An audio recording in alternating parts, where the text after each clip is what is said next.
Ishe handiri kugara opane upokana ekaino yonanga kumawere tinodanyasha pamuri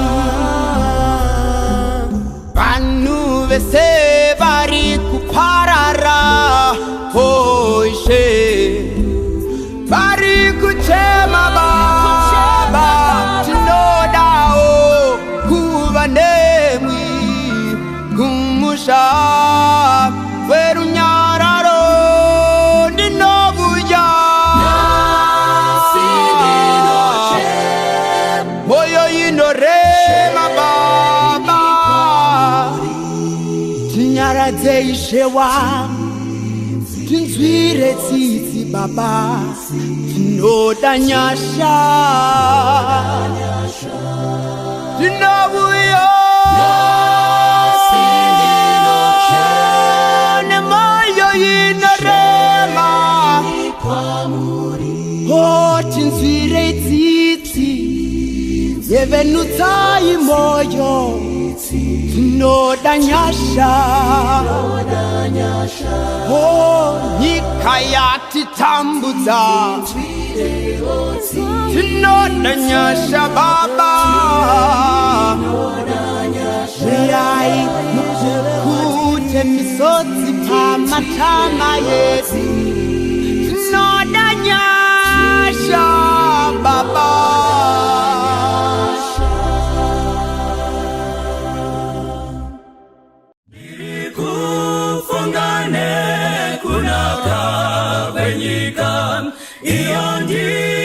Shika kawira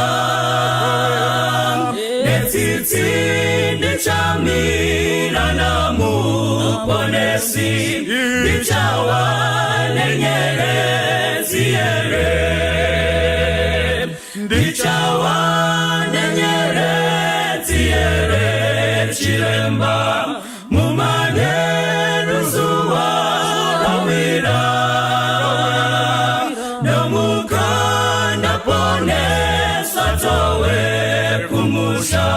ndichawa nenyere ziere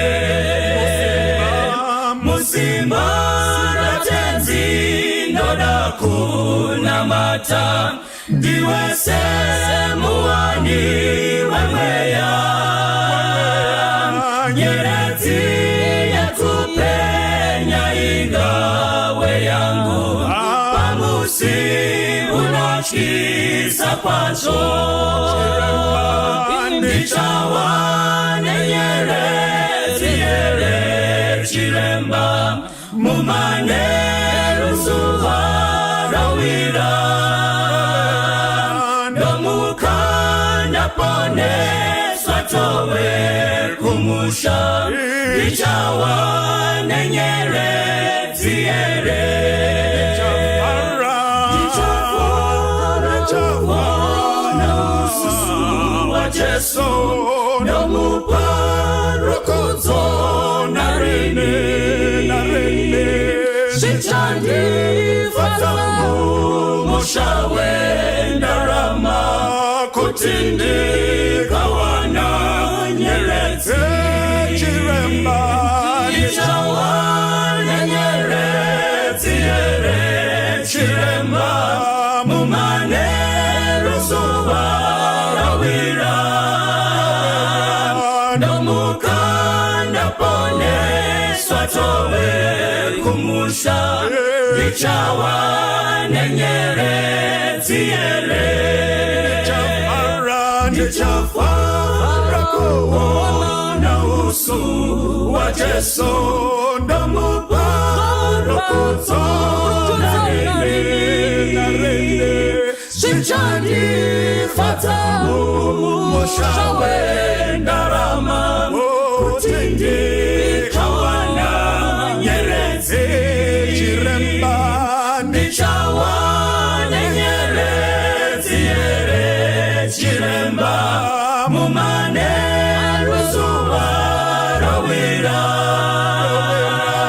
nomukanda pone swatowe kumusha ichawa nenyerezi ichawa nenyerezi chiremba mumane rusuwa rawira nomukanda pone swatowe kumusha ichawa nenyerezi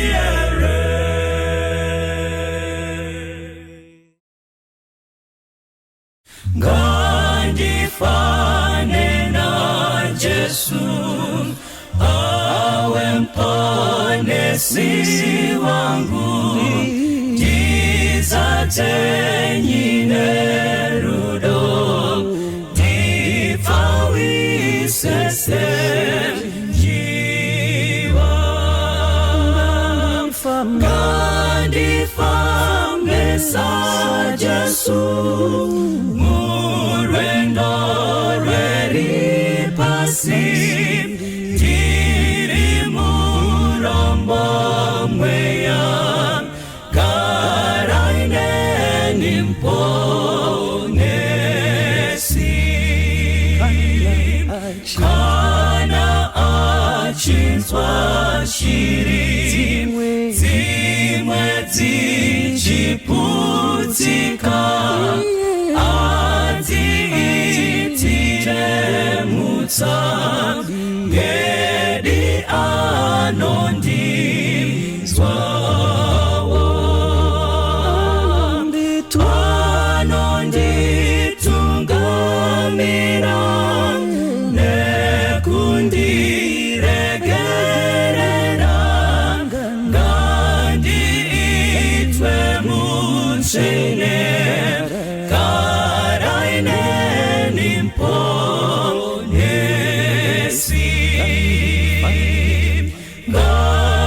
ngandifane na Jesu mukurarama kwangu ndizorore kunemwi banjimba inyere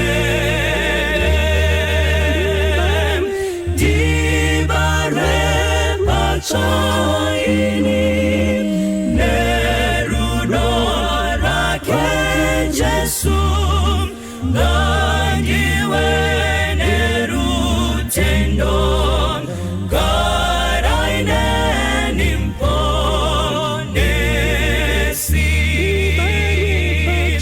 dibarwe pachaini nerudo rake Jesu ngangiwe tendo karaine nimponesi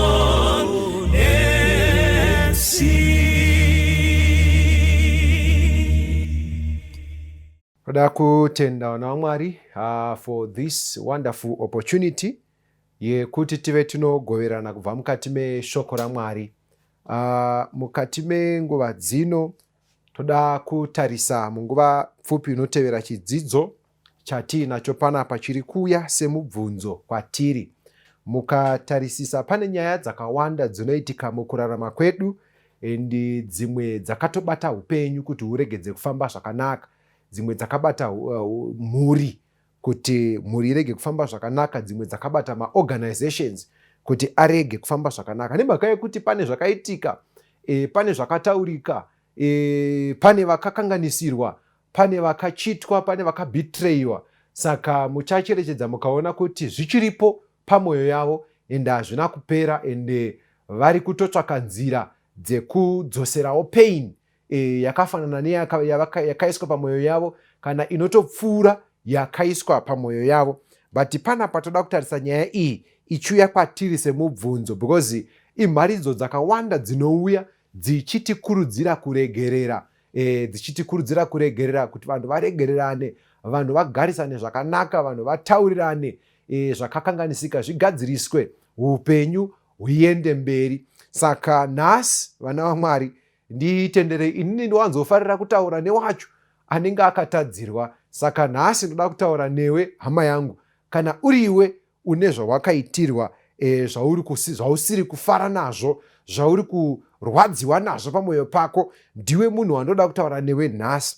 Handisi kuzotaura newacho akakutadzira, handisi kutaura newacho akaita zvakaipa kwauri, handisi kuzomuudza kuti go and ask for forgiveness. Izvozvo handisi kuzozvitaura muchidzidzo chinechi, tinotaura izvozvo pane zvimwe zvidzidzo. But nhasi nditenderei kuti ndimbotaura newe kana uine zvawakaitirwa zviri pamwoyo pako. So mubvunzo watiinawo nhasi unoti izvo, kuregerera kudini? Kuregerera kudini? What is forgiveness? Chimbori chii chaizvo? Kana ndichiudzwa kunzi muregerere, zvinombonyatsorevei? I know kuti pane pfungwa dzakawanda dzinouya mumusoro mevanhu patinotaura kuti no, munofana kungomuregererawo, so munofana kungomukanganwira. Pane pfungwa dzakawanda dzinouya. Saka nhasi ndinogona kutadza kupindura mibvunzo yose yamungave nayo kana kuadresa pfungwa dzinouya mukati mendangariro dzenyu, but ndine dzimwe dzacho pfungwa dzandoda kuadresa dzandinowanzosangana nadzo mukutenderera vanhu vachitaura pamusoro pekuregerera. Regai nditaure chinhu ichi. Tikaenda pana Mateo chapter 19, aenda pana Mateo chapter 19, ndichazoverenga hangu vhesi ya8, asi munoverenga imimi kubva pavhesi ya3, even kubva pavhesi ya1 hapana chakashata. Mateo chapter 19 kunonzi vaFarisi vakauya kuna Jesu vachida kumuedza. Ndokubva vabvunza mubvunzo kuna Jesu zvikanzi, zviri pamurao here, zvinotenderwa here nemutemo kurasa mudzimai wako? Ende mukupindura kwaJesu, anza yacho yaitotaura kuti hazvisi pamurao. Ende mukacherechedza mashoko aJesu vanongoti hamuna kurava here? Ko pakutanga zviri pachena 1 kana muchiverenga from the book of the Genesis kubva kumavambo, munongonzwa Mwari vachiburitsa pachena kuti izvo wakavasika akavasika mukadzi nemurume, avasika mukadzi nemurume kudaro zvikanzi anobva avabatanidza kuti vave nyama imwe chete. Ende Jesu mukutaura kwavo vanoti izvo zvabatanidzwa naMwari, let no man put asunder. Zvikanzi nevaFarisi, kana mataura muchidaro manje panotinetsei, because isusu mukuverenga kwatinoita mumurao wedu, tinoona pakanyorwa kunzi kana usamude unongomupa gupuro wobva wamurasha. Saka vhesi ya8 manje, vhesi ya8 ndo yandiri kuda. Mushure mekunge vaFarisi vawedzera, vatutsira, kana kuti vaita sevanowedzera kutsanangura mubvunzo wavo, Jesu pavhesi ya8 vanotizvo akati kwavari. Ndikuverenga Mateo chapter 19 vhesi ya8, zvikanzi naJesu akati kwavari, nokuda kwoukukutu hwemwoyo yenyu Mozisi wakakutenderai kurasha vakadzi venyu, asi kubva pakutanga zvakanga zvisina kudaro. Jesu ari kuti panapa chakatoita kuti Mozisi anyore murugwaro kuti munogona kurasha madzimai enyu, imimi varume vari panapa, maFarisi vari kundibvunza imimi, chakaita kuti Mozisi adaro ukukutu hwemwoyo yenyu. But pakutanga zvakanga zvisina kudaro. Rava kuti Mwari vakanga vasina kumbotendera divorce. Musakangana nyaya tinayo panapa. Tiri kushandisa nyaya iyi tichienda pamubvunzo wedu unoti kuregerera kudini. Saka Jesu vari kuti hakuna zvinoitika pane vane ukama vakagarisana zvisinga deserve forgiveness. Regai ndiwedzere kuburitsa pfungwa. Jesu vari kuti panapa chingatoita kuti kuregerera kukone ukukutu hwemwoyo. And regai ndibate ndichidai. I want to be a bit sensitive panyaya iyi, because I know kuti ndichitotaura kudai so mumwe anogona kubva atogara atovhara pfungwa dzake obva atoti hapana zvaari kutaurawo, ari kurasika. But regai ndikubuditsirei pachena vana vaMwari, chimiro chemwoyo wemunhu munogarwa nechivi haakwanise munhu akadaro kuregerera. Hakuna munhu anozvigona izvi. Kana pasina simba raMwari ratigara raita subdue our hearts, kana usiri mweya mutsvene watizadza mukati medu, hakuna munhu anogona nesimba rake kuregerera. Munoziva vekare vakuru pavakazotaura kuti izvo chinokanganwa idemo chitsiga hachikanganwa, vakanga vazviexperience, vakanga vaitirwa zvinovava pamwoyo, vakanga vavhiringirwa kusvika pekupedzisira. And I would like to believe kuti vakatombozamawo nesimba ravo kuti uyu munhu iyi hama yangu mani, tinofanira kugarisana zvakanaka mani, ndoda kuti ndimuregerere. But vakaona zviri impossible. Yes, kana simba raMwari risimo muequation yacho, it's impossible to forgive. But Bible rinotibuditsira pana Luke chapter 1 pavesi ya 37 kuti with God nothing shall be impossible. Let me repeat this point. Kana pachinge paine ukama waputsika, zvinoda simba raMwari bedzi kuti ukama ihwo hugadzirisike. Ndosaka Jesu ari kuti izvo ukukutu hwemwoyo hunokonzeresa munhu kusvika papoinde kuti uyu mukadzi uyu hanichamudwi. And regai nditaure chinhu chana vaMwari, Jesu havasi kutarisa zvikonzero. Batai pfungwa, batai nyaya iyi. Pataverenga apa, Jesu havasi kutarisa zvikonzero kana zvacho zvinopusha munhu kusvika papoinde kuti uyu handichamudi. Jesu havasi kutarisa ikoko, vari kungoti whatever zvaungaitirwa iwewe chinongokonzeresa bedzi kuti uti hauchamude, ukukutu hwemwoyo. Saka chinonzi kuregerera chii? Chinonzi kuregerera chii? Patinotaura nyaya iyi, vazhinji vanoti izvo munhu ukamuregerera ka anozoenderera. Sezvinongoreva wedhi racho rekuti kuregerera. Kuregerera kunoita sekunge kukupa munhu room yekuti kondinya hako neyaunga uchitamba, enderera hako mberi nezvauri kuita. Uri kuita sekunge uri kupa munhu permission yekuramba achikurwadzisa, yekuramba achikukanganisira, yekuramba achikudzimbira mwoyo wako, yekuramba achiita zvaanoita zvinorwadza. Saka zvoita sekunge chinonzi kuregerera chinoreva kupa munhu permission yekuramba achifamba munzira yakaipa. But ngatitarisei Bhaibheri, tione kuti pfungwa iyi ingafungwa nevazhinji inowirirana here nezvatinodzidza kubva mukati meshoko raMwari. Regai nditarise panapa pana Numbers chapter 20. Numbers chapter 20 ndoda kuverenga inini pavhesi ya 12. Numbers chapter 20 pavhesi ya 12 ndichaverenga panapa. Tinzwe zvinotaurwa neshoko raMwari. Mukacherechedza patiri kuverenga apa, vana veIsraeri vanga vakomplaina kuna Mozisi. Setsika yavo vaiti kana vakaita dambudziko ringava remvura kana rechikafu kana rechi, vaienda kunokomplaina kuna Mozisi. Kunyange vachinyatsoziva kuti patende raMozisi hapana zvigubhu zvemvura uye hapana matura echikafu, but vaienda kunokomplaina kwaari. Saka Mozisi aiva munhu wehasha. Remember, asati aziva Mwari kumashuro kuIjipita, anotombosvikiramo vachinetsana ndokubva ati no man, this is abuse. And abuse yemhando ikai inongoda discipline. Mozisi ndokubva minister discipline pamuEgyptian, and the way minister discipline pamuEgyptian kusiya muEgyptian afa. That was Moses.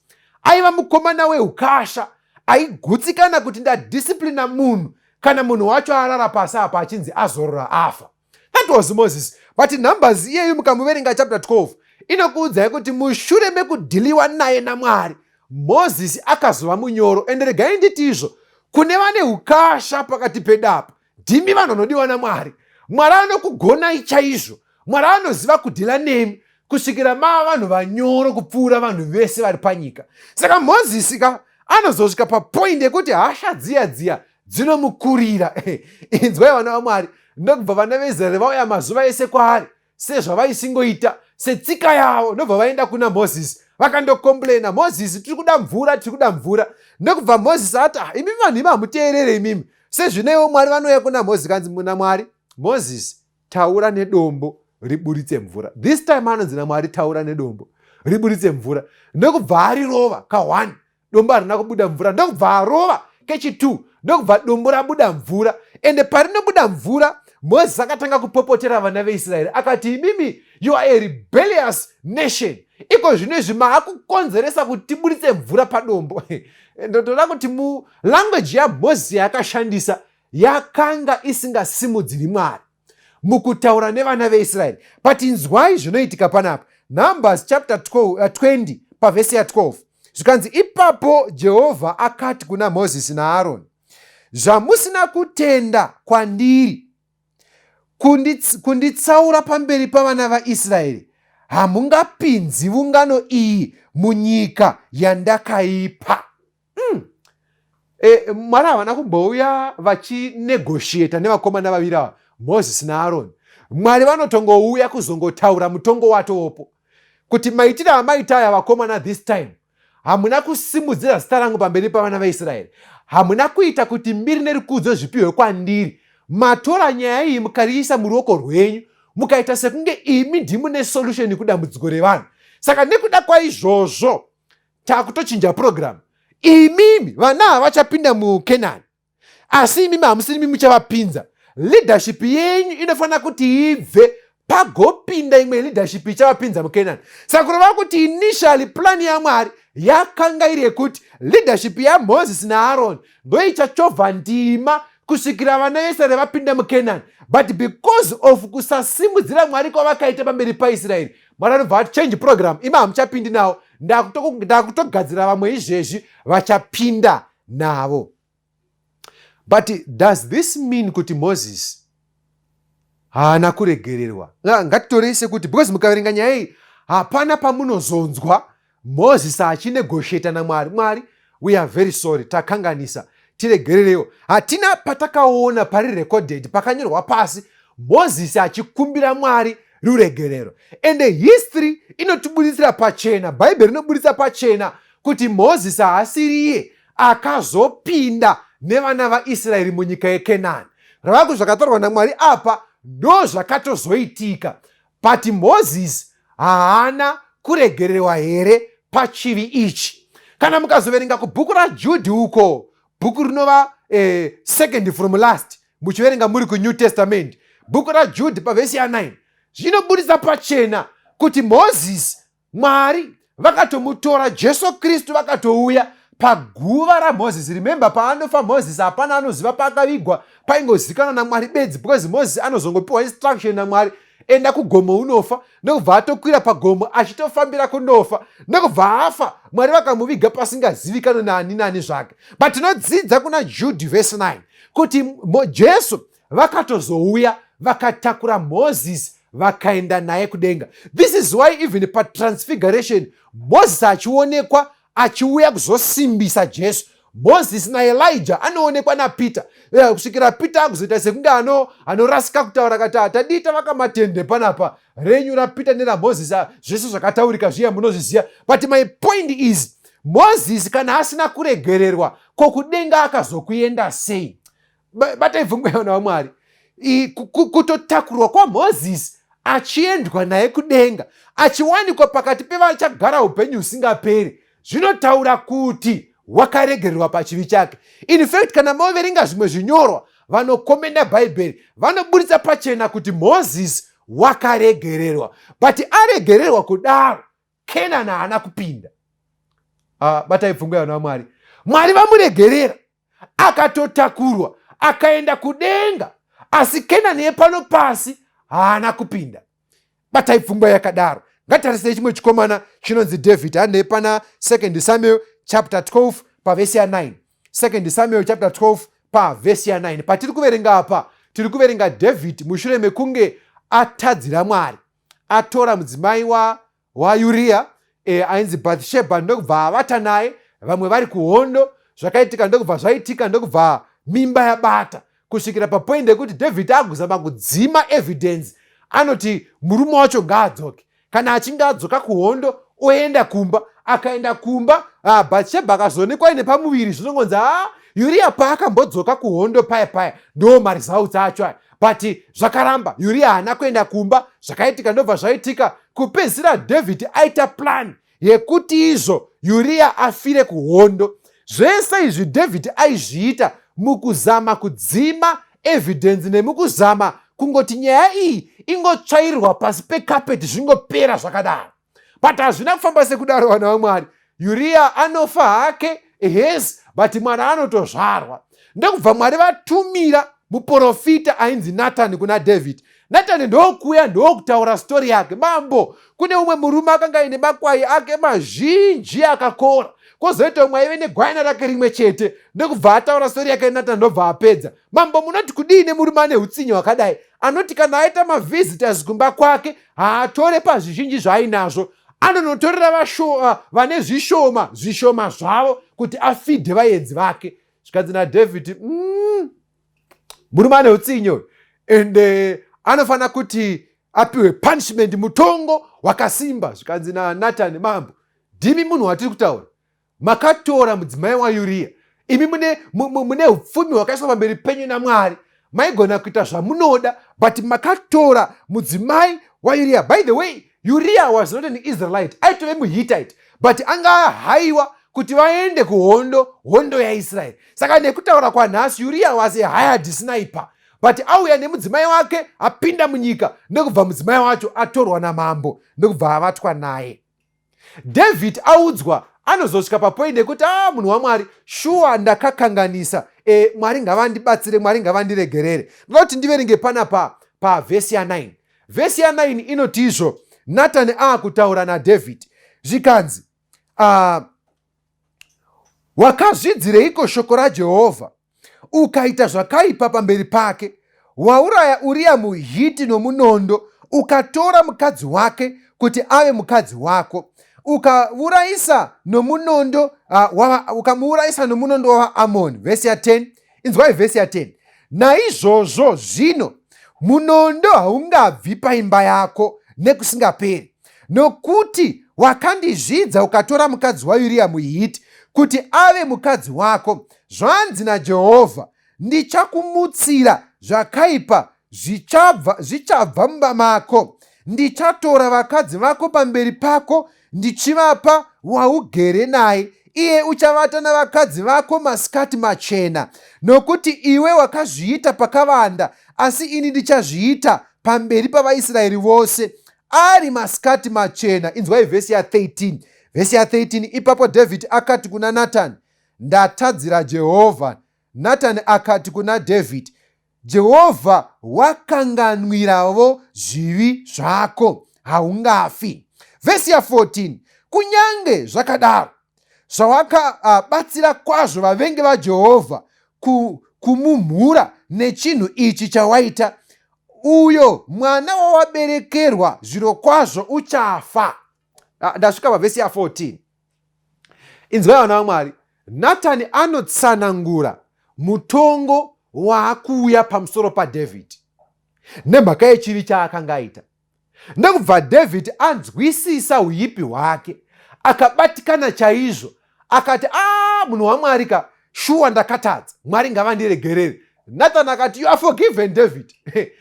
Usafungoti kuitika kwezvese izvi David kuri kureva kuti Mwari havana kukuregerera. Mwari vakatokuregerera, hauchatofi. But iye mwana azvarwa uyu nenzira iyi yeupombwe yawaitai achafa. Inzwai vana vaMwari, David akaregererwa chivi chake, but mwana wacho akazvarwa akafa. Munondo hauna kubva mumba make. Ndiri kuti kudii vana vaMwari, kuregerera, kana Mwari vachiregerera munhu, muri kutoona panapa kuti sometimes forgiveness yaMwari inouya with conditions. Conditions dzekuti kudii, dzekuti yes you are forgiven but hausisina maprivileges 1 2 3 4 5. Handizivi kana tiri kunzwisanawo naMwari. Kuregerera hakurevi kupromota chivi. Chitarisai manje pfungwa kubva kuna Genesis. Adamu naEvhe vatadzira Mwari. Mwari unoya, Adamu uripiko? Ndokubva punishment yapiwa. Ende kupiwa punishment panzvimbo yekufa, because Mwari anga avazivisa pachena kuti musi wamunongodya muchero uyu muchafa zviro kwazvo, but havana kufa. Saka chii chakuitika panapa? Number 1, nyasha dzakutoshanda. Number 2, apiwa second chance naMwari. Saka vawana forgiveness nekuda kwegrace. Ndobva Mwari avatendera kuwararama zvekare kechipiri kuti vafambe nenzira inodiwa naMwari, but vanobva vatorerwa certain privileges dzavakanga vainadzo. Regai nditsanangure pfungwa iyi. Kana Mwari vachiregerera, ndo zvavanoita. Vanokuregerera but you suffer the consequences. Inzwai, nekutaura uku handisi kuti Mwari havana simba rekubvisa marizautsi echivi muupenyu hwako. Mwari simba racho vanaro, ende kana vachitoda havo vanogona kuzviita, vachikuregerera chivi chacho vobva vabvisa futi marizautsi echivi mukati meupenyu hwako. But pataverenga nepatadzidza apa, paburitsa pachena kuti Mwari vanozviita kukuregerera asi vachikusiya uchitakura marizautsi echivi mukati meupenyu hwako. Nepfungwa iyi ndinoonei? Ndinoona kuti forgiveness haireve kupromota chivi. Nepfungwa iyi ndinoona kuti forgiveness inouya nemaconditions. Nepfungwa iyi ndinoona kuti forgiveness, Mwari kana achinge akuregerera, zvaanogona kukuudza ndezvekuti take responsibility over zvawakaita. Munoziva kune vanhu vanoramba so, kana nyaya dzotariswa, ndati nhasi toda kumbotaura newe wakatadzirwa. Ndizvo kaona Mwari. Handisi kutaura newe akakutadzira, ndiri kutaura newe wakavhiringirwa. Kana uchitarisa zvakaitika, apa pandisina kupa mhanya apa, ndoda kuti ndinyasotaura newe zvishoma nezvishoma. Ndoda kuti nditi kwauri hama yangu, kana uchitarira zvakaitika, uri kumboonawo here contribution yawakaita iwewe kuti zvakaitika zviitike? I know kuti pfungwa yako kana kuti anza yako unokurumidza kuti hapana zvandakambomuitira ini. Mufunge nditori munhu atori right, ndaimuitira zvese zvaanoda, hapana kana zvandakambomuitira zvakaipa, but iye akangondiitirawo izvi. Handizivi kuti mweya wakamupinda ndeupi. Mweya wakamupinda ndewaDiablos, ndo zviri pachena. But mubvunzo wangu unoti izvo, kana uchitarira zvakaitika, unombonyatsogara pasi here kumbonyatsozvibvunza kuti zvinhu izvi zvakandiwira nekuda kwei? I know kuti pamwe pacho unogona kunge uchizviti but ini ndingori Job, ndaitya Mwari, ndainzvenga zvakaipa, hapana kana chivi chandakange ndaita, but zvakangondiwirawo. Unogona kutaura uchidaro, but ndati ndimbokudzorera kumashure. Ndati nhasi ndoda kutaura newe hama yangu wakakanganisirwa. Imbonyasotarisa zvakaitika, uzvibvunze mubvunzo wekuti handina here kacontribution oro zicontribution mukusaona kana mukusaziva zvakakonzera zvandakaita inini kuti ndisangane kana kuti ndiitirwe zvandakaitirwa izvi. Ndakambotaura pane chimwe chidzidzo ndikati inini vamwe vanhu vakasafa ma-abusive behaviors in life, ma-psychologists vanoburitsa pachena kuti anyone akasafa abuse in life becomes a potential abuser. Ende kazhinji kacho unoabusa vanhu usingatozvizivi, because mauri zviri musubconscious mind. Saka pamwe pacho zvinotoitika usingatozive kuti panapa ndiri kutovhiringira vanhu, zvekuti kumwe kwaunoona sekuvhiringirwa nevanhu iresponse yezvawavaitira iwewe. Regai ndizokorora.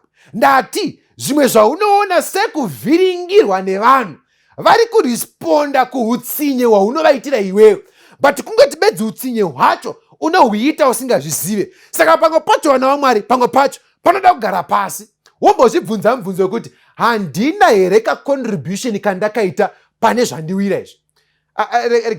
Regai ndiwedzere kukuchallenja. Mukutaura izvi hazvireve kuti I am not sensitive kuma emotions ako. Mukutaura izvi hazvireve kuti I am not sensitive kuma needs ako. Kutotaura izvi vana vaMwari ndinoda kuti tobatsirana tose tiponeseke. Regai nditore semienzaniso. Nyaya zhinji dzinowanzokonzeresa kusarurama kuti kuwande dzinoitika pakati pevanhu 2 vakaroorana. Ende inini mubvunzo wandobvunza vanhu 2 ava vakaroorana ndewekuti, chekutanga, munhu wenyuyu wamuri kuti mudzimai wenyuyu kana kuti murume wenyuyu makamuwana sei? Ende apedza kutsanangura, chimwe chinhu chaunokurumidza kunotisa ndechekuti kamuwaniro kaakaita munhu uyu hakana Mwari mukati. Handizivi kana mabata pfungwa iyi. Akazvitsvagira ega, akashandisa nzira dzake ega dzaakazviudza kuti dzinoshanda, ndekubva apinda marriage nemunhu wake. Bhaibheri rinobuditsa pachena mwoyo wemunhu wakaipa kupfuura zvose. Ndianiko ungauziva? Kureva kuti hakuna munhu ane x-ray yemwoyo. Zvireva achinyora anobva ati izvo pfuma nenhaka zvinobva kuvabereki, but mudzimai akanaka anobva kuna Mwari. If you want a good wife, kana uchida a marriage material person, language yevamwe ndeyekuti marriage vanoti wife material. Kana uchida a wife material kana a husband material, unoiwana bedzi kuna Mwari. Point number 1. Saka iwewe kana wakaignore Mwari pakutsvaka shamwari yeupenyu, ndobva waignore Mwari, hauna kana kumbobvunza Mwari kuti uyu ndokwanisa here kugara naye, ndobva wangopinda mumarriage uchiignore Mwari. Mwari anogona kuverenga mwoyo zvausingagone iwewe. Mwari anoziva kumberi kwamuri kuenda zvausingagone iwewe. Ndobva waignore Mwari ukazviita kangwara kachenjera ukapinda mumarriage. Nhasi waane dambudziko. How can you not blame also yourself? Why can you not blame also yourself? Because you contributed. Zvimwe zvacho zvakuwira because hauna kubvunza Mwari. Pane zvinhu zvaungadai wakanzvengana nazvo zvawasangana nazvo nhasi, but you ignored the counsel yaMwari. Inzwai pfungwa number 1. Pfungwa number 2, pandinobvunza vanhu zvekare kuti pamakatorana muchiri mukomana nemusikana, zvimwe zvinhu zvamuri kudetsanirana nazvo nhasi hamuna kumbozviona here tumasainzi twacho. Vazhinji vanodavo kutaura chokwadi. Unonzwa vachiti ndakazviona, but ndaifunga kuti achachinja. Ndaifunga kuti maybe nekukura zvichazopera. Ndaifunga kuti. Vamwe they even go on to say ndaiti ndichamuchinja. Vana vaMwari gaindikuudze. Zvimwe zvinotiwira in our life, we have contributed. Let's accept and take responsibility. But panapa tadzidza zviri pachena kuti kana Mwari vachiregerera, pamwe pacho vanoti take responsibility of your own actions. Ndiwe wakatakurana nezvinhu izvi. Ndatombokuratidza kuti uyu munhu haiti, apa pawada kupinda hapaiti, izvi hazviite siyana nazvo, ukaita nharo. Nhasi wapinda mazviri, ende munoziva kuti pamwe pacho Mwari havakurumbidze kuresponda. Pamwe pacho Mwari havatomboresponde nenzira yatinoda. Why? Vanoziva kuti hazvikutadzise kuponeswa, but zvinokudzidzisa kuvimba naMwari. Next time kana wasvika paunosvika, unofanira kuziva kuti handipinde pandisina kunzi naMwari pinda, handitore zvisina confirmation yaMwari, handiite Mwari asina kutiita. Unenge wadzidza a lesson. Saka Mwari anoregerera munhu, but pamwe pacho munonda haubve mumba mako. Mwari anoregerera munhu, but pamwe pacho Kenani dzenyika ine haupindi. Mwari vanoregerera munhu, but pamwe pacho you have to carry the consequences of the sin zvawakakonzeresa iwe in your life mukati meupenyu hwako. Ngatitarisa chinhu ichi, kuregerera kudini? Zvabuda pachena. Saka ndine hama yangu yandakatadzirana nayo, tobva tataurana, tobva taregererana chiKristu, kumuudza kuti ndakuregerera, but handichakwanise kukuitira 1 2 3 4 5 things. Let's take for example, matora bamunini kumusha, muenzaniswe.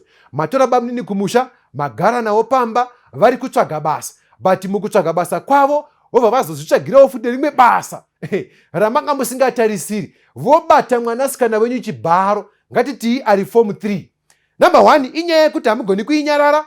Mwana uyu kana ari emaina, mapurisa vanogona kuuya vodhila nemise mhuri yose kana mukainyarara. But tiri kuti izvo bamunini ava mukuvaregerera kwamunogona kuita, hurumende ichitora matanho ayo. Chamunogona kuvaudza ndechekuti bamunini, whatever you want in life kuti kubatsirei nacho, tichakuitirai. Kana iri mari kana tiinayo tinokupai, kana chiri chi, whatever zvatinokwanisa tichakuitirai, tisingaite withhold anything. Hatisi kuzoshandisa zvaitika izvi nhasi kutitadzisa kukubatsirai, but bamunini hatichagoni kuti tigare nemi zvekare. ndati nemuningi wemabata chibharoyo achiri kuchikoro hatizivi zvichida mweya wekubatai nhasi unogona kudzoka. These conditions dzauya as a way yekuprotecta vana venyu, kwete kuti hamuna kuregerera bamuningi. Dangopa semuenzaniso watinogona kushandisa kuti nyaya iyi inyatsosvika zvakanaka kwatiri. Saka tiri kubuda mubvunzo wekuti izvo kuregerera kudini. Regai ndibate panapa pana Matthew chapter 6 pavhesi ya15. Chimwe chinogona kuitika kuna vaMwari tikasanzwisa nyaya yeforgiveness. Matthew chapter 6 vhesi ya15 Bible rinoti izvo, asi kana musingakanganwiri vanhu kudarika kwavo, Baba venyu havangakukanganwiriwo kudarika kwenyu. Inzwai, Jesu vari kuti the key to unlock your forgiveness kuregerera vanokutadzira. Hazvinei kuti wakatadzirwa nenzira ipi. Kana uchida kuti Mwari vakuregerere, iwe ndiwe unounlocka forgiveness yaMwari nekuregerera vakakutadzira.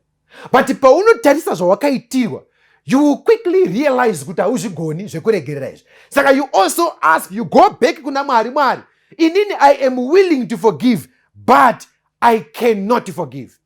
Mukaverenga kuna Timothy, Pauro achitaura naTimothy, anoti izvo, chimwe chichaitika in these last days, upenyu huchaoma, nguva dzekutambudzika dzichasvika. Chapter 3 vhesi ya4 Paul anoti izvo, vanhu vachange vakuwanikwa in these last days, vanhu vasingadi kuyanana. Let me tell you this thing, ona Mwari, dambudziko panyaya yatiri kudzidza nezvayo iyi harisi pakuti forgiveness is impossible. Handiro dambudziko, but dambudziko riri pakuti vanhu vacho havatodi kuyanana. Forgiveness is possible kana Mwari vachitibatsira, but our biggest challenge ndeyekuti vanhu havadi kuregerera. Vanotarisa zvakaitika obva vati kana ndiwewo unoti munhu akadai so ungamuregerera iwe. Izvo hazviite izvi, munhu angaregererwe pakadai so ngaaripe, ngaaite zvese. Handisi kuti kuripa chiKristu and also handa kuti kuripa hachizi chiKristu, but ndiri kuti pamwe pacho pamunozviita muri kuzviita with a spirit of revenge. Muri kuzviita muchizama kuinstilla pain panyama, muri kuzviita nenzira yekufikisa. Saka munhu haadi kuregerera. Kunyange Mwari vakati rega handikubatsire kuregerera, munhu anongoona nezvisingaiti, kwete kuti hazvigoneki, but nekuti iye haadi. Panapa Jesu obva vati, now kana iwe usingade kuregerera, wobva waziva kuti pazvivi zvese zvawakaita pamberi paJehovha hapana chawati waregererwa naMwari izvezvo. Mozavhesi zvairi kutaura iyi Matthew 6:15 iri kuti unogona kutsanya 90 days and 90 nights uchiti Mwari ndiregerei.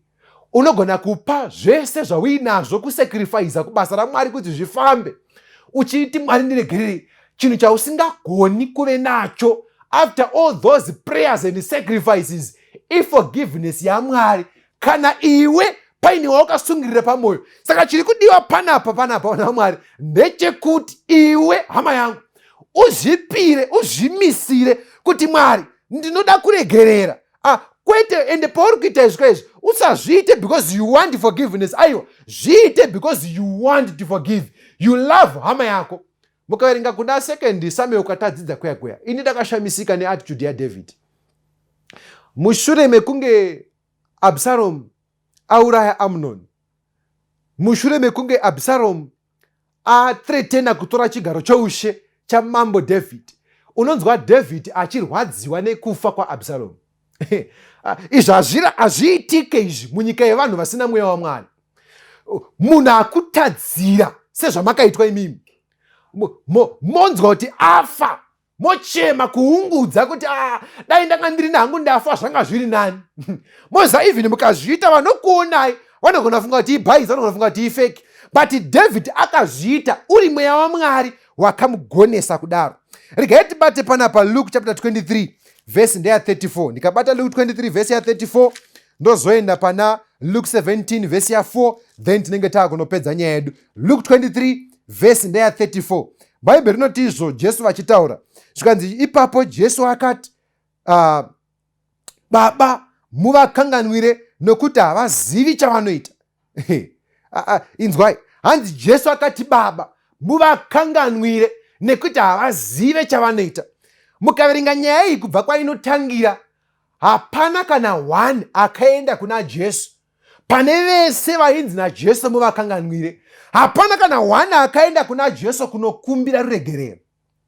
Ndiri kuti inini Jesu havana kumirira kuti vakanga vavatadzira vauye kuzokumbira ruregerero.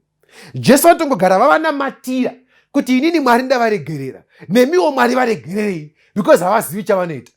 Regai nditi forgiveness haiuyi bedzi, kana kuti haungaregerere munhu bedzi nekuti akumbira. Even asina kukumbira unofanira kuti uregerere. Regai ndirambe chidzosa pfungwa, tati isusu pana pawana waMwari, forgiveness hauigoni nesimba rako. Saka pandiri kutsanangura paukanzwa sekunge zvinoti remei, ibvo waziva kuti ndo zvazviri kutoreva, simba rako ishoma kuti ukwanise kuregerera. Saka hauregereri bedzi nekuti munhu akumbira forgiveness. And let me tell you this thing, pamwe pacho mumwe munhu anogona kusaya kuzokumbira ruregerero. Ndikupe muenzaniso. Vanhu vakaita sana Moses vatadzidza, vanhu vakaita sana Pauro vakauraya, vakasiya vanhu vazhinji dzave shirikadzi, dzave nherera, vamwe vasisina vabereki, but akakumbira Mwari vakamuregerera, akatoshandiswa mubasa raJehovha. Saka rega nditi kusaregerera kwako iwewe munhu akakutadzira hakutadzise Mwari kuregerera munhu iyeye. Rega ndidzokorere pfungwa. Ndati inini kunyange iwe ukarwadziwa pamwoyo ukati uyu handimuregereri, hazviite kuti ndimuregerere, izvozvo hazvitadzise Mwari kuti varegerere munhu iye akakutadzira. Nekuti the moment yaanongopfugama pasi achitaura naMwari kuti Mwari ndakakutadzirai ndiregererewo, ende moziva here kuti vamwe vacho munovingwa imimi. Munhu anotouya kwauri uchamwari ndiregererewo, but haudi, unoramba wakaomesa mwoyo.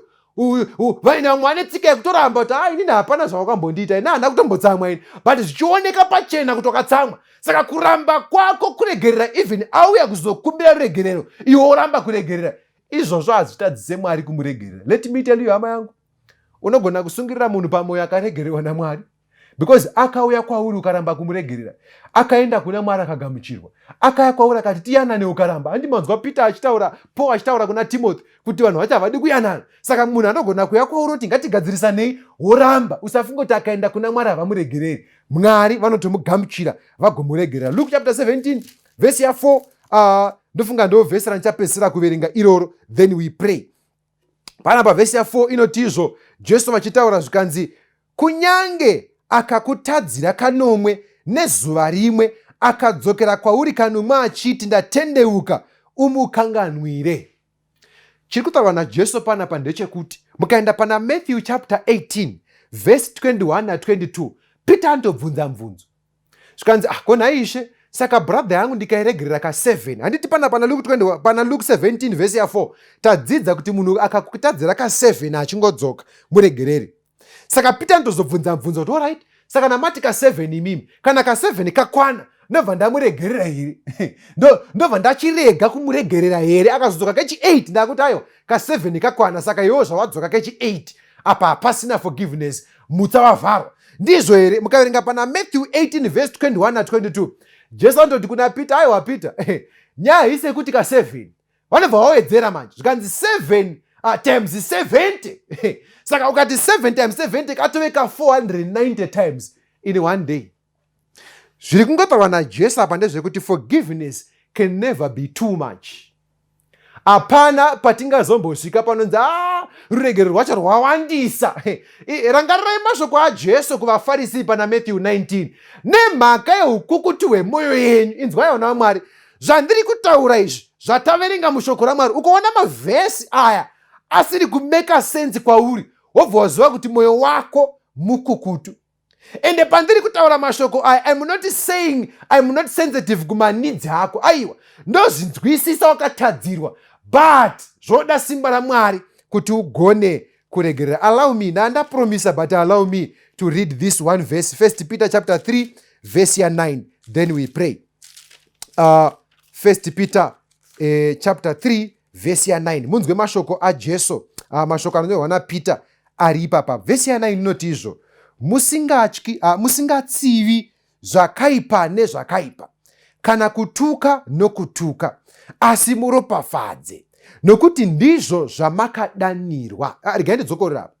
Musingatsivi zvakaipa nezvakaipa, kana kutuka nokutuka, asi muropafadze, nokuti ndizvo zvamakadanirwa. Peter ari kuti, our duty is to repay evil with good. In fact, Peter ari kuti ndo zvamakadanirwa. Saka that's your calling. Pamakagamuchira rukoko rwaJesu, muchiti ndagamuchira Jesu Kristu kuti ave mambo naishe mukati meupenyu hwangu, package yacho yekudanwa kwenyu inosanganisira kutsiva zvakaipa nezvakanaka. Package yacho yecalling yamakagamuchira inosanganisira kuregerera. At what cost? Hazvireve kuti izvo kuregerera kwacho kune pamunozosvika. Yes, Mwari vanovharamutsa, but iwe semunhu wakadanirwa naMwari kuregerera, wakadanirwa naMwari kuti repay evil with good. Let us pray. Let us pray. Tinamatire chinhu ichi kuti Mwari atibatsire. Baba edu ari kudenga, ndinokutendai papa ine mubvunzo pamberi pedu. Kuregerera kudini? Maburitsa pachena zvinoreva kuregerera. Maburitsa pachena our duty in this calling. Makatidana into ministry, makatidana kuti fambe muukama nemi. Many times tine reasons atinoona ari valid sezvikonzero zvekusaregerera, but maburitsa pachena kuti huku kuti wemoyo yedu bedzi unotipa kusada kuregerera. Kana tichida hedu Mwari kuregerera, munogona kutibatsira tikakwanisa kuregerera. Hazvinei zvakaitika, zvinorwadza, zvakavhiringa upenyu kusvika papi, asi imi Mwari mune simba rekutiregerera, even nekutokombanzeta zvacho zvatiri kufunga takarasikirwa nazvo nekuda kwezvakaitika. Imi Mwari munogona kutiitira zvose. Ndinokutendai muzita raMuponesi Jesu. Amen. Ndinomira paJorodhani nekunangisisa kunyika yeKenani, uko kune musha. Tichazorora kunyika iyo kudenga muvashoma. Tichazorora ikweyo toimba riyo rwa Mozisi na Jesu tichazogara kumakomo akanaka uriko kupenya uko Kristu anotonga akuchinadima. Tichazorora kunyika iyo kudenga muvashoma. Tichazorora ikweyo toimba riyo rwa Mozisi na Jesu tichazogara. Ndichasvika kuriniko nekukomborerwa nekuwana Baba wangu na iye kugara. Tichazorora kunyika iyo kudenga muvashoma. Tichazorora ikweyo toimba riyo rwa Mozisi na Jesu tichazogara. Moyo wangu wafarira unoda kuyenda andichichiro chouya ndashinga kufamba. Tichazorora kunyika iyo kudenga muvashoma. zoimba iyo rwambo zisi na Jesu tichazogara tichazorora kunyika iyo unengamo guvashoma tichazorora ikweyo zoimba iyo rwambo zisi na Jesu tichazogara